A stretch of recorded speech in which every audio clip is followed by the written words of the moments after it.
Hola, em dic Joana Barragán I jo, Aina Velarde, i venim de l'Institut Ramon Berenguer IV i cursem segon d'ESO. avui us venim a recomanar el llibre La noia invisible de Blue Jeans. Francisco de Paula és un autor sevillà que utilitza el pseudònim Blue Jeans. Escriu normalment novel·la romàntica com Cançons per a Paula o El club dels incompresos. La noia invisible tracta sobre una noia, l'Aurora Ríos, que té 17 anys i no té amics. Ella mateixa es considera invisible per la resta del món.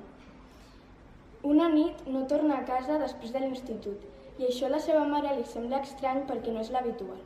L'endemà, l'Aurora apareix morta al vestuari de l'Institut Rubén Darío, té un cop al cap i han deixat una brúixola al costat.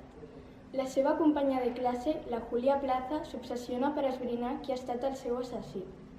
És tan intel·ligent que pot realitzar un cub de Rubik en 50 segons i és invencible en els escacs.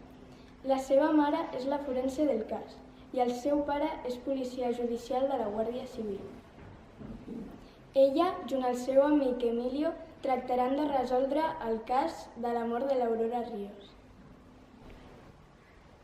Ara us llegiré un fragment que segur que us enganxarà a la lectura. De sobte, sent uns passos. S'aixeca i s'acosta a la porta. Per fi! La cara se l'il·lumina i els ulls li tornen a brillar. La porta s'obre i l'expressió de l'Aurora canvia de cop.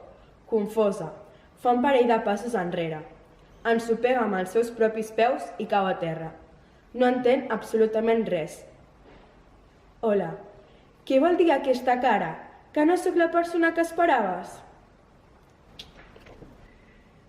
Ens han agradat les novel·les de Blue Jeans i aquesta ens ha encantat. Té moltes referències a l'actualitat i a vosaltres segur que us agradarà.